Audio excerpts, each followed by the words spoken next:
البدع والأهواء، أهل البدع العقائدية وأهل البدع السياسية.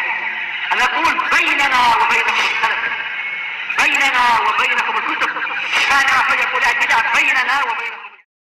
Rahimahullahu ta'ala. Masih pembahasan masalah ayat-ayat. Qala Allah Ta'ala wa tawakkal 'alal hayyil ladzi la yamut. Dan bertawakallah engkau kepada zat yang maha hidup yang tidak mati. Syahidnya di sini apa? Wa tawakkal.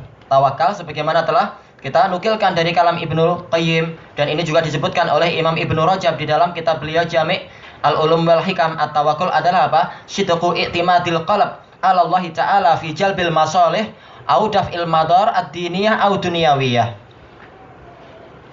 Dunyawiyah au ukhrawiyah, sama aja ya. Yang namanya tawakal adalah apa? Jujurnya ketergantungan hati kepada Allah Ta'ala di dalam mendapatkan manfaat atau menolak madarat, baik yang terkait duniawiyah ataupun ukhrawiyah. Itulah yang namanya ketawakalan. Taib, tawakalnya kepada siapa? Alal hayyil ladzi la yamut. Padahal minal mumkin untuk Allah Ta'ala mengatakan apa? Tawakal ala Allah, seperti dalam ayat-ayat yang lain. Tetapi kenapa di dalam surat Al-Furqan ini, untuk ayat ini, Allah Ta'ala mengedepankan sifat yang lain dan nama yang lain, yaitu yang maha hidup lagi tidak mati? Ada hikmah yang lain, yaitu apa?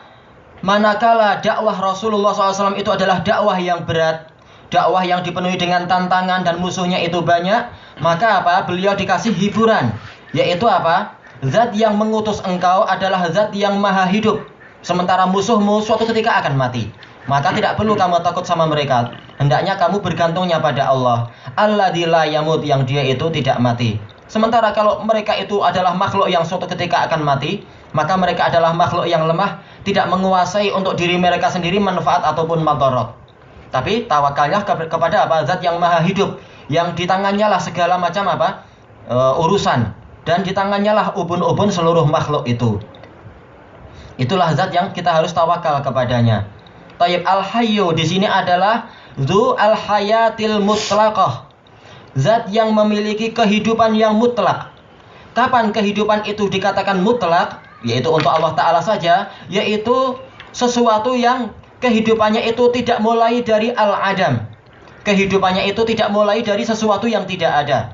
Wala ya'tarihi sinatun wala naum. Dan di tengah-tengah kehidupannya itu dia tidak tertimpa mengantuk dan tidak tertimpa oleh tidur. Dan tidaklah kehidupannya nanti diakhiri dengan al-maut, kematian. Itulah yang namanya kehidupan yang sempurna. Makanya untuk menguatkan makna al-hayah al-kamilah al-mutlaqah ini, Allah Ta'ala mendatangkan lafaz apa? Alladzi la yamut. Berapa banyak sesuatu yang hidup tapi setelah itu dia mati. Sementara Allah Ta'ala kehidupannya itu tidak apa? Tidak diakhiri dengan kematian. Bahkan kehidupannya adalah kehidupan yang kekal. Dia maha hidup dan dia yang mengurusi segalanya. Taib, itulah makna, sedikit makna yang terkandung di dalam ayat ini. Dan ini sangat apa? Sangat membesarkan jiwa Rasulullah SAW dan menghibur jiwa beliau. Karena kalau Allah sudah bersama dengan beliau, siapa yang mampu untuk mencelakakan beliau? Allah Ta'ala berfirman, wallahu ya'simuka minan nas. Allah yang akan menjaga dirimu dari orang-orang. Wa qala ta'ala wa 'alallahi falyatawakkalul mu'minun. Dan hanya kepada Allah sajalah hendaknya orang-orang yang beriman itu bertawakal. Ini terkait dengan apa? Awal-awal surat Ibrahim. Terkait dengan apa? Dakwah para nabi yang ditentang oleh musuh-musuhnya dan diancam untuk mereka itu diusir dan sebagainya. Tetapi disebutkan di sini apa? Kalau kalian adalah orang-orang yang beriman, hendaknya tawakal kalian hanya kepada Allah. Ayat ini mengandung makna tauhid. Dari mana kita tahu makna tauhid? Yaitu didahulukannya al-jar wal majrur. Padahal kita sudah tahu bahwasanya jar majrur dia itu adalah fadlah dan bukan umdah di dalam apa? Di dalam dari sisi bahasa. Berarti apa? Jar majrur itu harusnya dibelakangkan. Aslinya adalah fatawakkal 'ala Allah, itu aslinya. Atau fal yatawakkalul mu'minun 'ala Allah. Berarti ketika dia didahulukan, masuk dalam kaidah apa itu? Taqdimu ma haqquhu ta'khir yufidul hasr wal ikhtisas. mendahulukan sesuatu yang harusnya diakhirkan, itu memberikan faedah apa? Pembatasan dan pengkhususan, yaitu tawakalnya kepada Allah, jangan kepada yang lain-lain. Disinilah makna tauhid. Kemudian siapa yang mampu melakukan ini? Al-mu'minun. Karena Allah Ta'ala memasukkan berita itu ke dalam apa? Sifat al-iman. Sementara suatu berita kalau digantungkan kepada suatu sifat, suatu isim yang mustaq, menunjukkan apa? Isim yang mustaq ini sebagai ilahnya. Sebagaimana orang kafir itu bergantung kepada tauhid, sementara orang-orang yang beriman, mereka itu bergantungnya kepada Allah. Allahu waliyul ladina amanu yukhrijuhum minadh dhulumati ilan nur wal ladina kafaru awliya'uhumut taghut yukhrijunahum minan nuri ilad dhulumat. Allah adalah wali orang-orang yang beriman. Berarti apa? Tawakalnya pada Allah, jangan pada yang lain. Dialah wali kita. Mengeluarkan orang-orang yang beriman dari kegelapan kepada cahaya.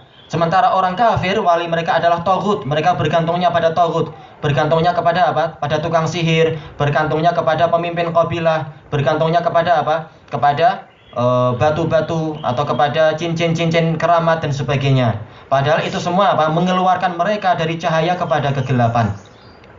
Maka di sini Allah Ta'ala mendatangkan lafaz al-mu'minun, karena memang orang mukmin itulah yang tawakalnya kepada Allah. Maka di sini menunjukkan bahwasanya barang siapa tawakal bukan kepada Allah, atau tawakalnya itu syirik pada Allah sebagian, pada kepada berhala sebagian, maka keimanannya itu rusak. Tayyib, ilahuna wallahu ta'ala a'lam.